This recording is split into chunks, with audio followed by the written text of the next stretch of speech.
Hay un momento en la vida de todo hombre en el que se mira al espejo y no le gusta lo que ve. No el cuerpo, el carácter. No estoy hablando de un mal día. Estoy hablando de esa sensación acumulada, la que se construye lentamente durante semanas, meses, a veces años, de levantarte cansado antes de haber hecho nada, de prometer y no cumplir, de empezar y no terminar, de saber exactamente lo que necesitas hacer y no hacerlo de todas formas. Yo estuve ahí, no en un momento dramático de crisis, en algo peor, en la mediocridad cómoda, esa zona en la que nada está tan mal como para obligarte a cambiar, pero tampoco está lo suficientemente bien como para sentirte vivo.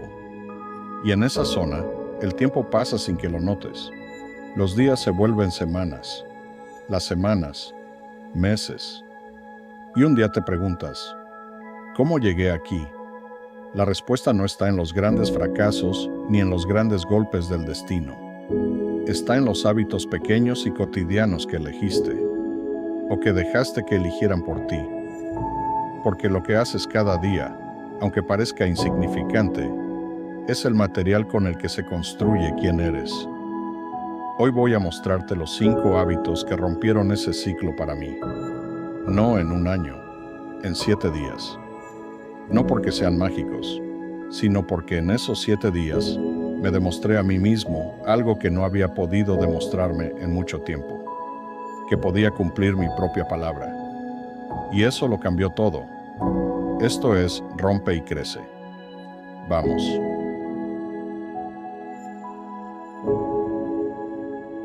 Primer hábito. El principio que lo cambia todo. Elige solo uno, pero cúmplelo sin negociación. El hombre que intenta cambiarlo todo a la vez no cambia nada, y en el fondo lo sabe. Hay un patrón que se repite con una precisión casi quirúrgica en todo hombre que quiere transformar su vida. El lunes llega cargado de intención.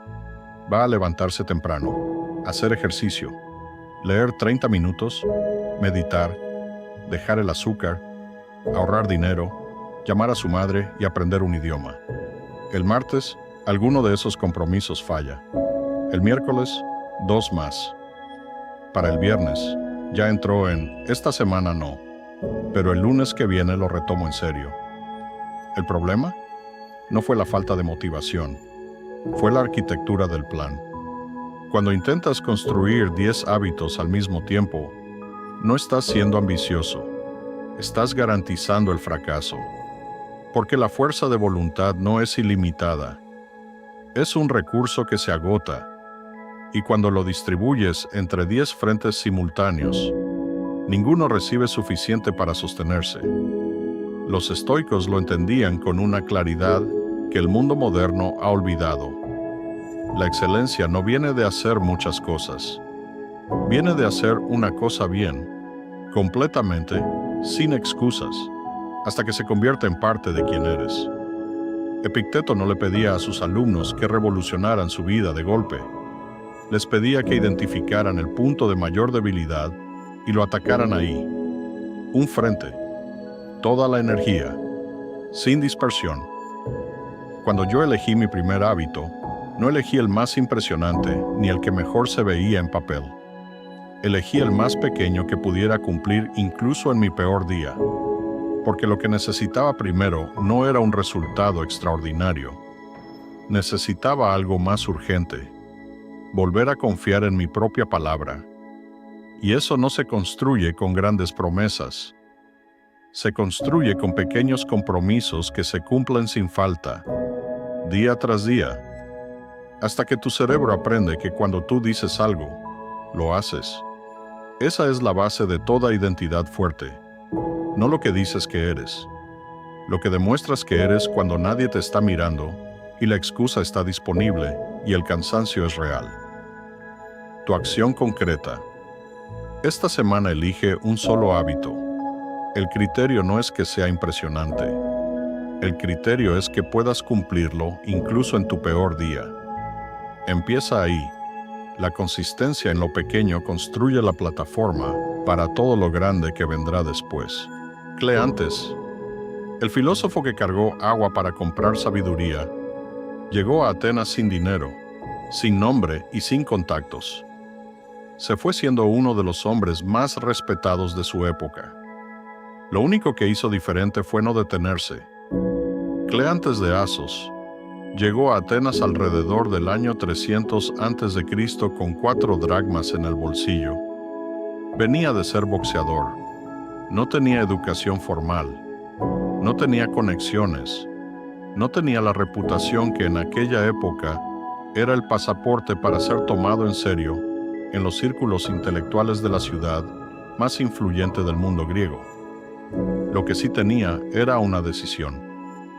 Quería aprender filosofía estoica bajo la enseñanza de Zenón de Sitio. Pero la filosofía no se pegaba sola, y Cleantes no tenía dinero.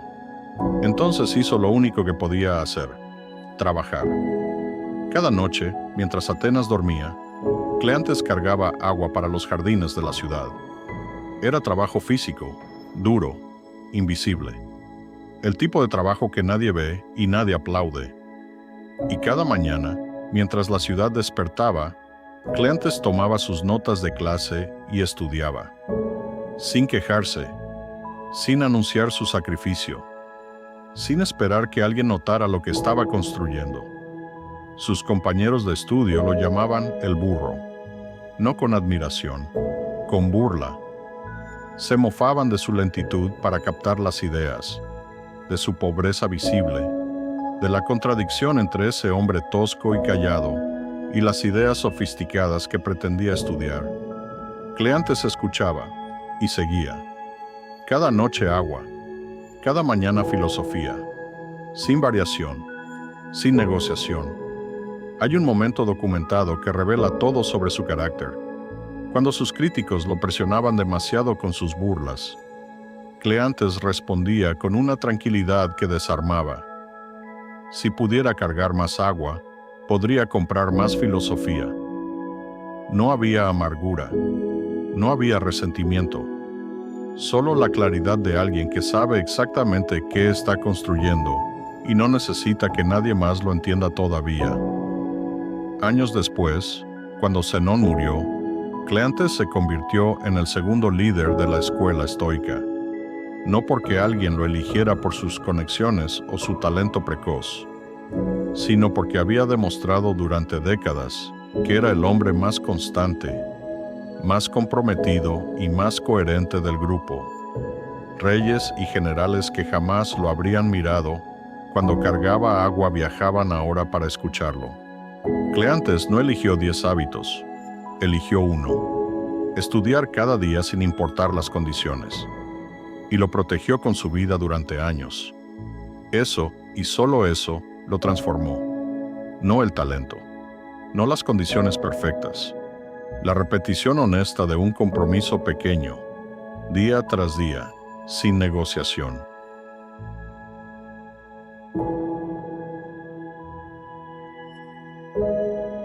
Segundo hábito: la verdad que nadie quiere escuchar. La consistencia siempre vence a la intensidad. No necesitas un día extraordinario. Necesitas no desperdiciar el día ordinario. La cultura de las redes sociales ha construido una imagen del cambio que es tan seductora como falsa. La transformación dramática. El antes y el después. El momento de quiebre que lo cambió todo. El gran sacrificio heroico que produjo el gran resultado visible. Y esa imagen lleva a un error costosísimo. La gente espera el momento de alta intensidad para actuar. Espera sentirse suficientemente motivada. Espera tener las condiciones perfectas. Y mientras espera, los días pasan. Y en esos días ordinarios donde no pasa nada especial, donde no hay motivación extraordinaria, donde simplemente hay que hacer lo que hay que hacer, es exactamente donde se construye o se destruye todo. Los estoicos tenían una expresión para esto: amor fati. Ama tu destino tal como es, incluyendo los días grises, los días sin energía, los días en que nada sale bien. No porque sean perfectos, sino porque en esos días La acción tiene el triple de valor. Cualquiera actúa cuando tiene ganas.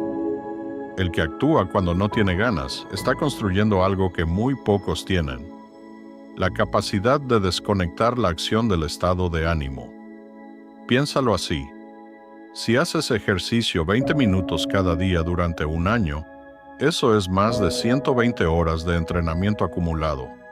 Si haces ejercicio 2 horas cuando te sientes motivado, 3 veces al mes, ese número se desploma. La intensidad ocasional nunca puede competir con la consistencia sostenida. No en el cuerpo, no en el trabajo, no en ningún área de la vida que importe. El segundo hábito que cambió todo para mí no fue hacer más. Fue hacer algo, aunque fuera pequeño, todos los días sin excepción. Esa decisión de no dejar pasar un día sin ejecutar fue la que rompió el patrón de empezar y parar. Y cuando llevas suficientes días consecutivos, algo psicológico cambia. Ya no eres alguien que intenta cambiar, eres alguien que ya cambió.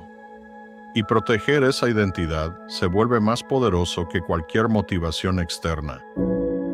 Tu acción concreta. Define la versión mínima de tu hábito para los días difíciles. Si tu hábito es hacer ejercicio, define qué significa hacerlo cuando estás agotado. Puede ser 10 minutos. Puede ser una sola serie. Lo importante no es la magnitud, es no romper la cadena. Porque la cadena sin romper es la evidencia que necesitas de que eres alguien que cumple.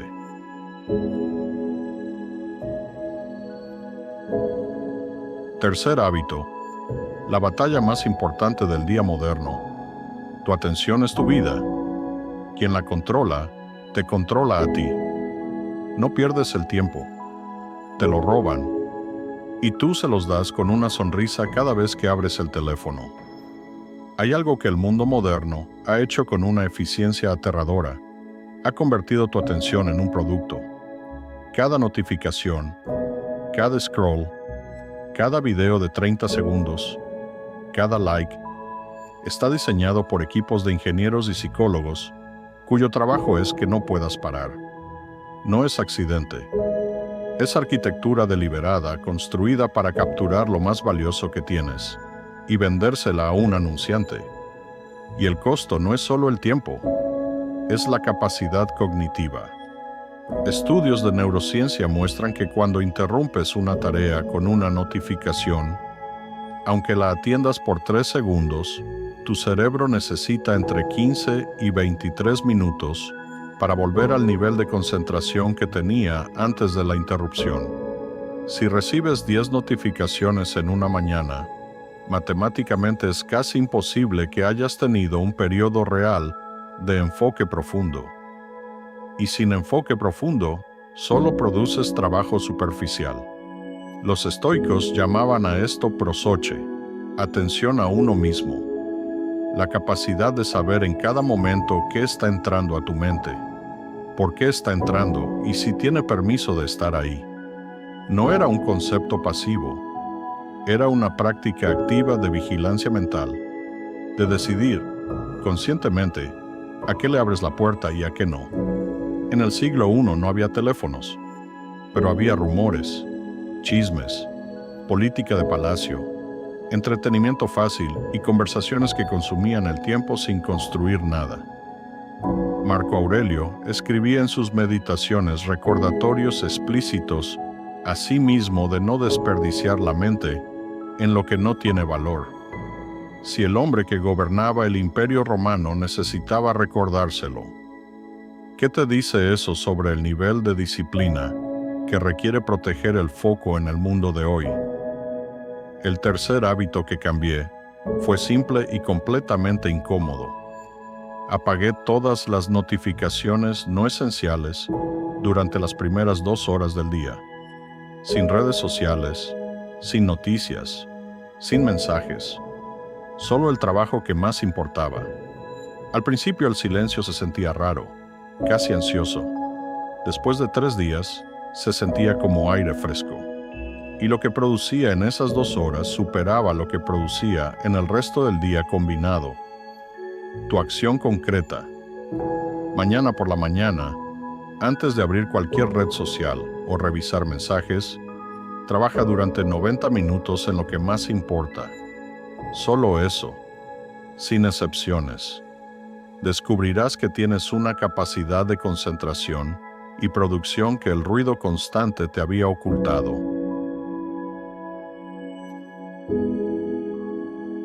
Cuarto hábito. El hábito que multiplica a todos los demás. Cuida el cuerpo como si tu mente dependiera de ello. ¿Por qué depende? No puedes construir una mente fuerte en un cuerpo que estás ignorando. Hay una trampa intelectual en la que caen muchos hombres que se interesan por el desarrollo personal. Separan el cuerpo de la mente como si fueran dos proyectos independientes.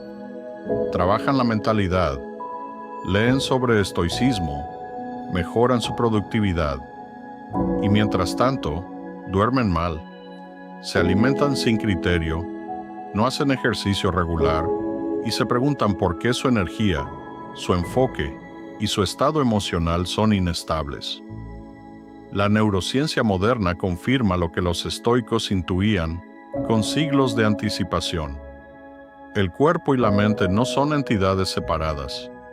Son el mismo sistema. El nivel de cortisol en tu sangre afecta directamente tu capacidad de tomar decisiones racionales.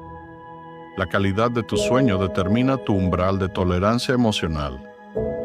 El ejercicio regular aumenta el volumen del hipocampo, la región del cerebro asociada con la memoria, el aprendizaje y la regulación del estado de ánimo. No metafóricamente, físicamente. Epicteto, que vivió con una pierna dañada y en condiciones físicas difíciles, aún así insistía en el cuidado del cuerpo como responsabilidad del hombre sabio, no para la vanidad, para la función. Un cuerpo descuidado es una herramienta sin mantenimiento. Puede funcionar por un tiempo, pero rinde menos de lo que podría y falla cuando más lo necesitas. El cuarto hábito que transformé no fue un programa de entrenamiento sofisticado ni una dieta perfecta. Fue algo más fundamental. Decidí moverme cada día, aunque fuera poco. Decidí dormir 7 horas con la misma seriedad con que tomaba mis otras decisiones. Decidí que lo que ponía en mi cuerpo era una inversión o un sabotaje, y que esa elección la hacía yo conscientemente, no por inercia.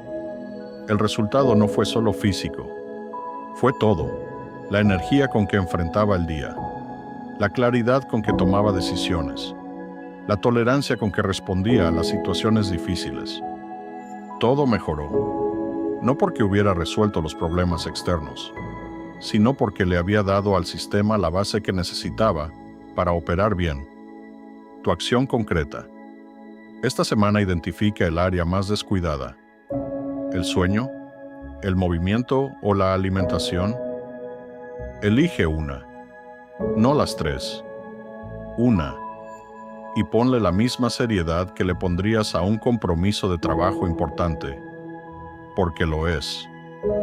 Tu rendimiento en todo lo demás depende de ello. Catón el joven, el hombre que nunca negoció sus estándares aunque le costara todo.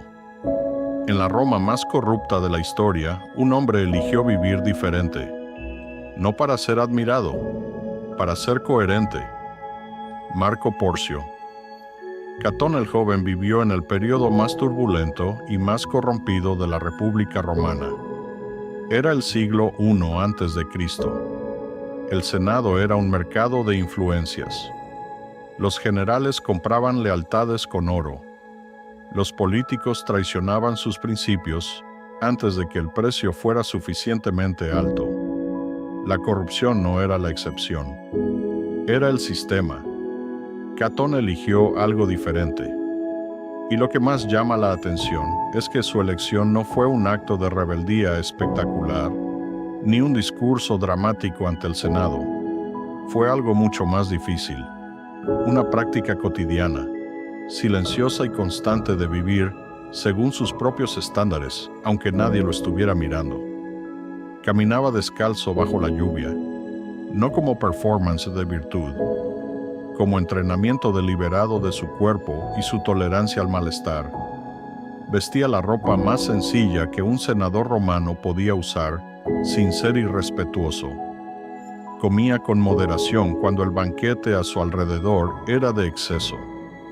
Rechazaba sobornos en una época en que aceptarlos era tan común que nadie los llamaba sobornos. Los llamaban favores. Cuando administró las finanzas públicas de Roma, sus libros de cuentas eran tan rigurosos y transparentes que sus contemporáneos los consideraban casi increíbles. No porque fueran complicados, sino porque no faltaba nada. En una era en que todo funcionario tomaba su parte, Catón entregaba hasta el último denario.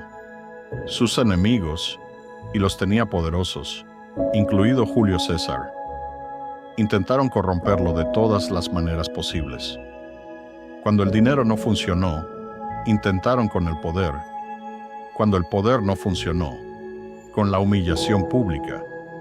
Catón respondía con una calma que sus adversarios encontraban más intimidante que cualquier amenaza, porque no había nada que ofrecerle que valorara más que su propia coherencia. Lo que hace la historia de Catón tan relevante para los hábitos que estamos construyendo es esto. Su fortaleza no vino de un momento de inspiración. Vino de años de práctica cotidiana, de pequeños hábitos de disciplina, austeridad y coherencia. El cuerpo entrenado en el malestar. La mente entrenada en el foco. La identidad construida, acto a acto, día a día, sin negociación. Cuando llegó el momento más difícil de su vida, rodeado, sin salida, con el ofrecimiento del perdón de César sobre la mesa, Catón no necesitó pensar, ya sabía quién era, y lo que era no cabía en la oferta de nadie.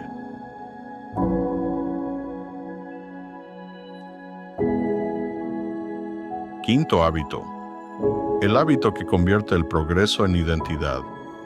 Lo que no registras no existe para tu cerebro. Necesitas evidencia de que estás cambiando, no para presumirlo, para creerlo tú mismo. Hay una razón por la que la mayoría de las personas abandona sus hábitos antes de que produzcan resultados visibles. El cerebro necesita retroalimentación para sostener el comportamiento. Cuando no hay señales claras de progreso, el esfuerzo se siente arbitrario, y lo arbitrario no se sostiene. La mente necesita ver que lo que hace tiene sentido, tiene dirección, está construyendo algo. Los estoicos lo resolvían con el examen diario. Marco Aurelio lo hacía por escrito cada noche en lo que conocemos como sus meditaciones. Séneca lo describe explícitamente en sus cartas a Lucilio. Al final del día revisaba cada acción significativa, no para castigarse, sino para corregirse, para ser el observador honesto de su propio comportamiento y ajustar el rumbo con los datos del día. Registrar tus pequeñas victorias no es vanidad, es neurología. Cuando documentas que cumpliste tu hábito hoy, tu cerebro libera una pequeña dosis de dopamina asociada al logro. Esa señal química refuerza el comportamiento y hace más probable que lo repitas mañana. Cuando llevas 7 días registrados, tienes una cadena visible. Y la psicología de no querer romper una cadena visible es extraordinariamente poderosa, más que cualquier motivación abstracta. Pero hay algo más profundo que la neurología. El registro crea un archivo de evidencia de quién estás siendo. Y cuando la duda llega, y siempre llega, ese archivo es lo que te responde. No tienes que confiar en tu estado de ánimo del momento. Tienes datos. 7 días aquí, 12 días allá, 20 días cumplidos. Esa evidencia construye algo que ninguna afirmación positiva puede construir sola. La certeza de que eres alguien que cumple, de que tu palabra tiene peso, de que cuando dices que vas a hacer algo, lo haces. Y esa certeza Una vez instalada, cambia la forma en que tomas cada decisión que viene después. Porque ya no eres alguien que intenta cambiar. Eres alguien que ya ha demostrado que puede. Y esa diferencia lo cambia todo. Tu acción concreta. Consigue un cuaderno o usa tu teléfono. Cada día que completes tu hábito, márcalo. Una X, un check, lo que sea. Y al final de la semana, escribe 3 líneas. ¿Qué hiciste bien? ¿Dónde fallaste y qué ajustas mañana? Sin drama, sin castigo. Solo un observador honesto construyendo información sobre sí mismo.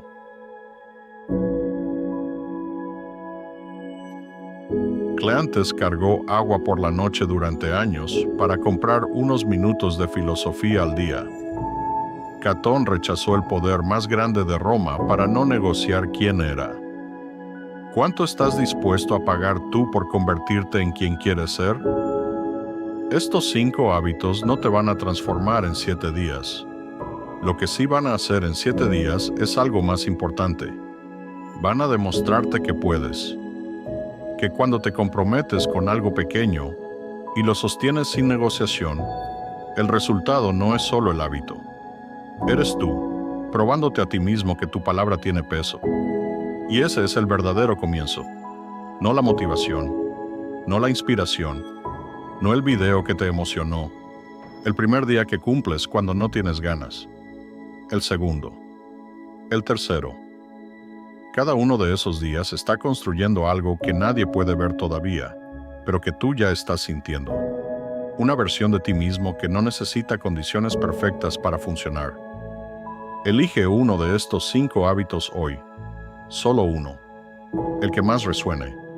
El que más incomode. Empieza mañana por la mañana, sin anunciarlo, sin esperar a estar listo. Y registra cada día que lo cumples. En 7 días regresa a este video, lee los comentarios y escribe qué pasó. Quiero saberlo. Si esto te movió algo por dentro, compártelo con alguien que lo necesite. Porque hay hombres en tu vida que están atrapados en el mismo ciclo en que tú estabas. Y a veces lo único que necesitan para salir es que alguien les muestre que es posible. Suscríbete a Rompe y Crece si quieres seguir construyendo una mentalidad que no se rompe. Nos vemos en el próximo video. Mantente firme. Mantente en movimiento. Mantente libre.